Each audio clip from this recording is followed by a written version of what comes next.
firmes. Vamos lá, professor.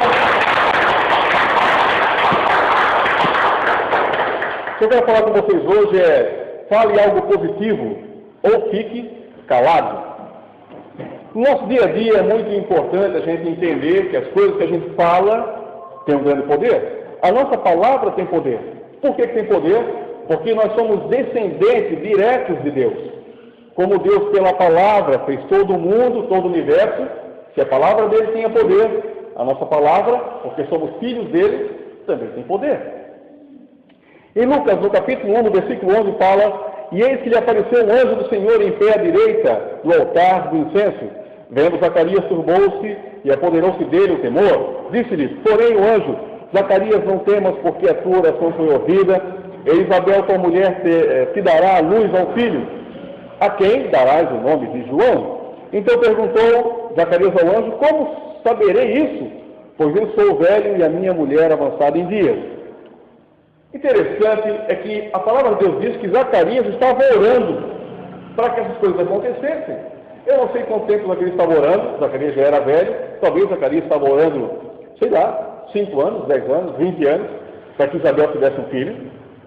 Mas o interessante é que quando o anjo apareceu para ele e disse que a tua mulher vai ter um filho, ele disse: mas como isso vai acontecer? Eu já sou velho? Bom, se ele estava duvidando, então por que estava orando? Existe uma misericórdia de Deus gigante aí.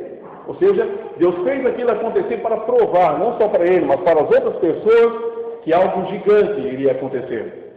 Então, como o anjo percebeu que Zacarias estava murmurando, não estava acreditando, algo gigante aconteceu. Diz no versículo 20: todavia ficarás mudo e não poderás falar até o dia em que essas coisas venham a realizar-se, porquanto não acreditaste nas minhas palavras, as quais a seu tempo se cumprirão. Em outras palavras, Deus fez com que Zacarias se calasse, não falasse mais nada, porque Deus sabia, se Isabel, mesmo grávida, esperando João Batista, ele sabia que se Zacarias continuasse falando, ele ia dizer: realmente a minha esposa está grávida, eu não sei se vai aguentar, talvez até vai acabar falecendo, ela já é velhinha, ou seja, todo tipo de palavras ruins, com certeza, Zacarias estaria proferindo. Mas então aconteceu que o anjo disse: fique quieto, cala sua boca, fique mudo. E Zacarias ficou mudo até o nascimento de João Batista. A verdade é que muitas vezes nós oramos, recebemos coisas, nós pedimos coisas para Deus, e quando a gente recebe, a gente fica meio em desconfiança com isso. Bom, se for para pedir coisas para Deus, ou para ficar falando coisas que não sejam positivas, então, fique calado, feche a sua boca. Não fique dizendo: ah, Senhor, eu estou pedindo isso há tanto tempo, mas tu não estás mandando, eu não aguento mais, o que é isso? Não. Fique firme, apenas acredite que as coisas acontecerão. É melhor você ficar calado e não falar nada, como Deus fez com Zacarias, não para ficar mudo, mas ficar em silêncio, apenas refletindo, do que ficar falando coisas que não fecham, coisas que não vão edificar você, nem a sua família, nem os seus amigos, nem as pessoas da igreja. Em Jeremias, no capítulo 1, versículo 7, Jeremias foi chamado por Deus. Quando Jeremias foi chamado por Deus, ele disse: mas Senhor, eu sou apenas uma criança. Então, Deus disse: não digas, eu sou apenas uma criança. Deus estava dizendo: não fala essas coisas. Fique quieto. Se eu estou dizendo que eu estou contigo, é porque eu estou contigo. A prova disso está depois no versículo 9, onde Deus disse: depois estendeu o Senhor a mão, tocou-me na boca e o Senhor me disse: eis que ponho na tua boca as minhas palavras. Eu acredito que as palavras que Deus colocou na boca de Jeremias não foram: eu não vou conseguir, eu sou fraco, eu não tenho o tamanho certo, eu não tenho a altura certa, eu sou magro, eu sou gordo, eu sou preto, eu sou branco. Não. Essas coisas Deus não colocou na boca de Jeremias, porque depois daqui Jeremias se tornou um grande profeta. A verdade é, quando você acredita que Deus está dentro de você, trabalhando na sua vida, então as palavras que você fala vão começar a mudar. As palavras que você diz têm um grande poder, e elas podem mudar a sua vida, e mudar a vida das pessoas que estão ao seu redor, para o bem ou para o mal. Eu lembro uma vez, bem no início, do meu casamento, eu acho que eu contei essa história. Interessante é que, no início, as meninas que não casaram ainda, você que está vendo aí, você que é moça, está vendo aí pelo vídeo também, sabe que você é muito apegado à sua família, à sua mãe, aos seus irmãos, ao seu pai. Quando você casar, por mais que você ame o seu esposo, você vai sentir a necessidade de estar na casa da sua mãe todo dia, como era antes. Isso vai causar uma certa indignação, entre aspas, ao esposo. Muitas vezes, será que ela não me ama? Porque ela quer ir para a casa da mãe dela de novo? Não, simplesmente porque ela está saindo do ninho. O homem também sente, mas o homem, como ele disfarça melhor essas coisas, né? Então ele se torna mais firme. Não, para mim está tudo bem. Não, mentira, o cara quer estar na casa da mãe, debaixo da asa dela. Mas a verdade é que essas coisas acontecem. Então, bem no início do casamento, primeira semana, minha esposa chorava daqui, chorava dali. Então, acabou acontecendo que eu caí na bobagem de dizer: olha, se você continuar assim, eu vou botar fogo na casa e nós vamos terminar esse negócio. Eu não aguentava mais. Minha falta de experiência, né, falta de experiência no casamento, falta de amadurecimento nesse lado e falta de conhecimento também. Então, eu aprendi que a gente tem que cuidar nas coisas que a gente fala. Então, o que aconteceu? Um dia nós chegamos em casa, era 10 horas da noite. Nós chegamos em casa, eu abri a porta, nós tínhamos uma cachorrinha e deu vontade de ir lá buscar a nossa cachorrinha, que ela estava na casa da minha esposa. Mas uma vontade que me deu, uma vontade imensa, um desejo que eu nunca tive nem de estar com os meus pais, nem de estar com a minha esposa, nem de estar com ninguém. Parecia que aquela cachorrinha fazia parte do meu sangue. Então a minha esposa disse: não, vamos deixar ela buscar amanhã. Não, mas eu sinto um negócio, eu tenho que ir lá buscar ela, mas acabando, Deus colocou o doutor meu filho: não, vai para casa, meu filho. Então eu fui para casa. Quando nós chegamos em casa, algo aconteceu. Uns estalos em cima, no segundo piso, aquele estalo e tal. A mulher saiu correndo, né? Elas são fortes, mas na situação elas saem correndo. E eu, com toda a minha destreza, força, segurança e coragem, subi até o segundo piso, deve ser um ladrão, um estalo dentro de casa. Quando eu cheguei no escritório, estava pegando fogo no modem da minha casa. E o fogo já estava começando a pegar também na escrivaninha. Mas essas coisas acontecem. Se você deixar um modem ligado na tomada, pode dar um curto e pode esquentar e pegar fogo. O negócio é que o modem estava desligado da tomada. Então, a partir daquele dia eu entendi o poder que as palavras têm. Nós temos que entender essas coisas. Que quando você fala as coisas, cuidado, o inimigo está ouvindo. Quando você pensa, ele não sabe o que você está pensando. Você pode até pensar: eu sou fraco, eu sou triste, eu sou depressivo. Se você pensar, vai ficar com você. Mas quando você fala, o inimigo está ouvindo. E quando ele ouve, é aí que ele vai agir. Se você está dizendo por aí: a minha esposa é assim, assada, os meus filhos estão dessa maneira, esse meu namoro não está indo muito bem. Se você falar essas coisas para as pessoas erradas, o que vai acontecer é que o inimigo vai ouvir você. E ele vai começar a trabalhar contra você, no seu relacionamento, no relacionamento com os seus filhos, no relacionamento com seus amigos, no relacionamento da igreja e assim por diante. Em Provérbios 8:8, a palavra de Deus diz: são justas todas as palavras da minha boca, não há nelas nenhuma coisa torta, nem perversa. As palavras que estão na boca de Deus não são tortas e não são palavras perversas. Quando você fala algo destrutivo para a sua vida, essas coisas acontecem. Você acaba sendo uma pessoa destrutiva para você mesmo. Você acaba destruindo famílias. Você acaba destruindo relacionamento com os amigos. Você acaba destruindo relacionamentos dentro da sua própria igreja. Lembre-se, você tem que entender o poder das palavras. Se não for falar algo positivo, então fique calado. Não diga nada.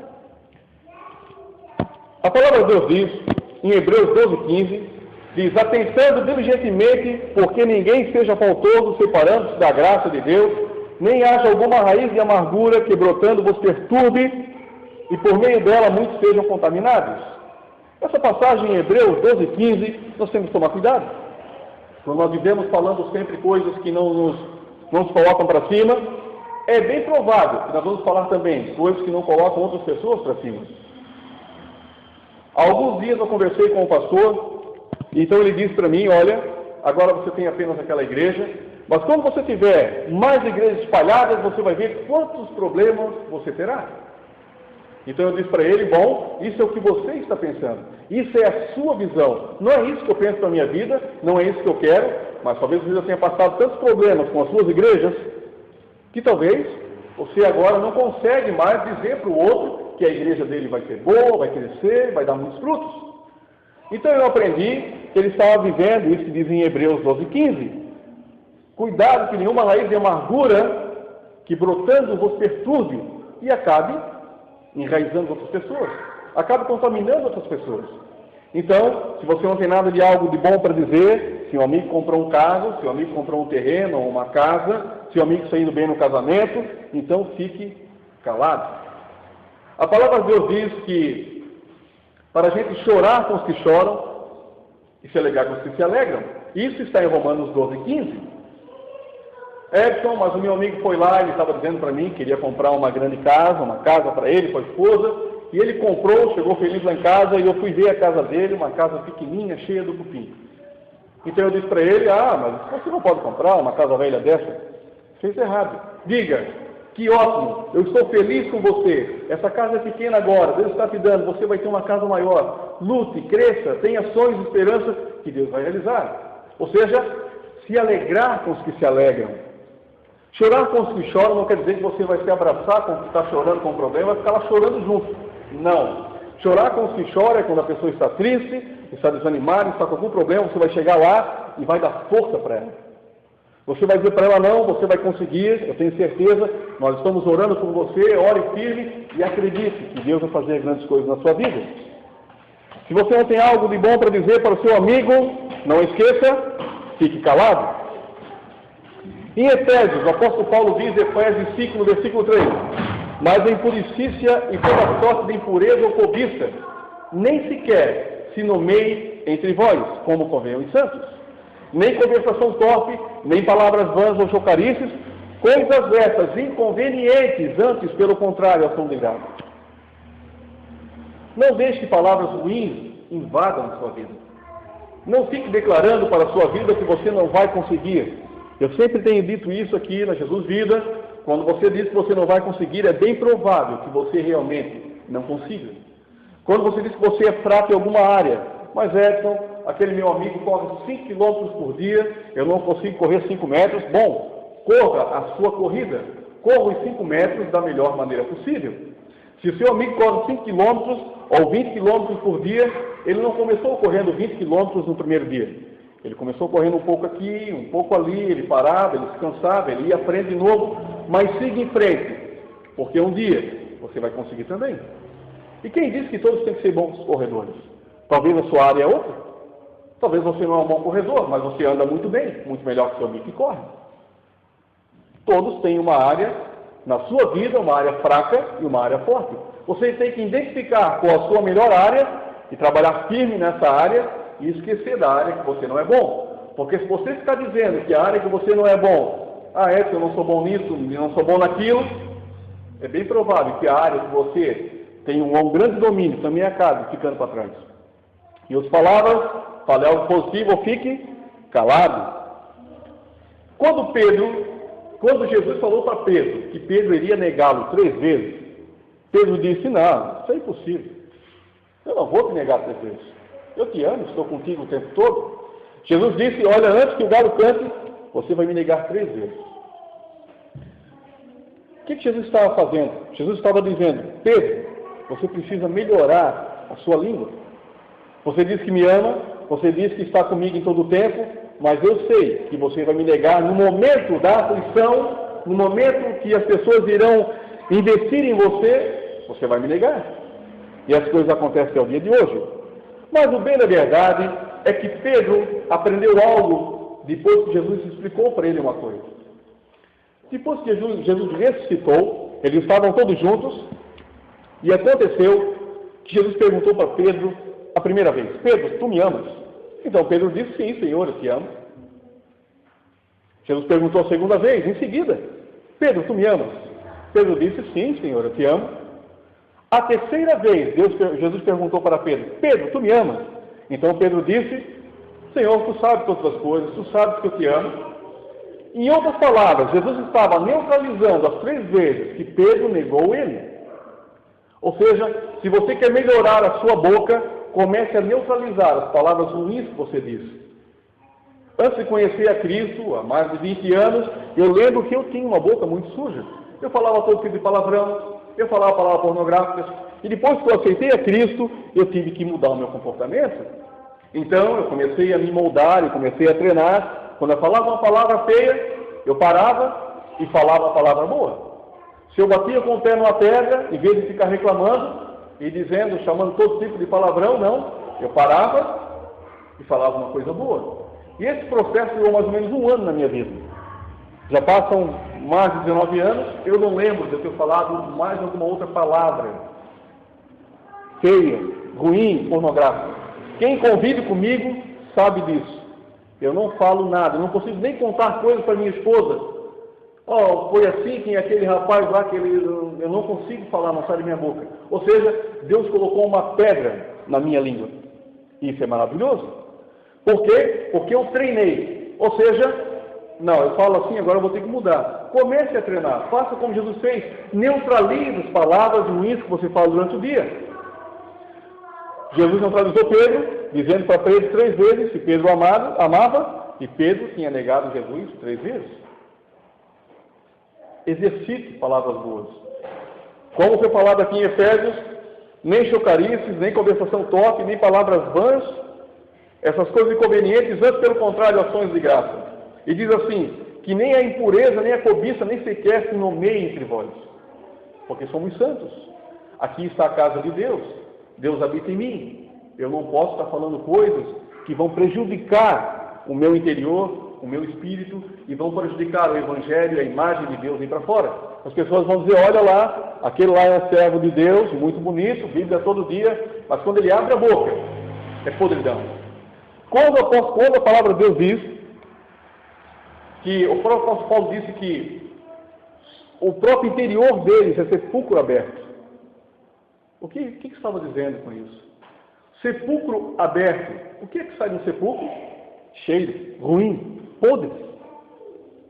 Então a nossa garganta não pode ser um sepulcro aberto. O nosso coração não pode ser um sepulcro aberto.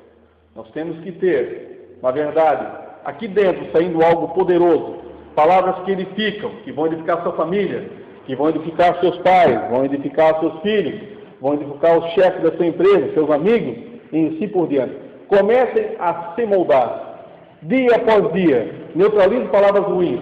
Faça como Jesus fez. Falar uma palavra ruim, fale outra boa. Falar a segunda, fale a terceira. Se falarem 6 vezes palavras ruins, neutralize com palavras boas em seguida. É uma questão de tempo, até vocês virem o que Deus pode fazer dentro do coração, pode fazer na sua vida e na sua boca. Quem quer os palavras, diga amém. Vamos aplaudir Jesus. Agora que você ouviu a nossa pregação, eu quero convidar a você a aceitar Jesus como Senhor e Salvador da sua vida. Jesus morreu há 12.000 anos atrás, enviado por Deus para que você fosse livre hoje dos pecados. Então, você pode orar comigo? Senhor Jesus, eu me arrependo dos meus pecados, eu sei que Tu estás comigo em todo o tempo, eu Te aceito como meu Senhor e Salvador, porque eu sei que não existe nada neste mundo que eu não possa fazer se eu estiver contigo. Eu acredito que você fez essa simples oração, acreditando no que diz Romanos 10:9, que se confessares a Jesus como Senhor e creres que Deus o ressuscitou dentre os mortos, então você será salvo. Creia nisso, que você hoje é um novo homem, é uma nova criatura. Em nome de Jesus, quero toda a felicidade do mundo para você, quero a sua esperança e a sua paz renovada, para que você seja grande também aqui nessa terra. Em nome de Jesus, é isso que eu desejo. Nosso muito obrigado e até a próxima.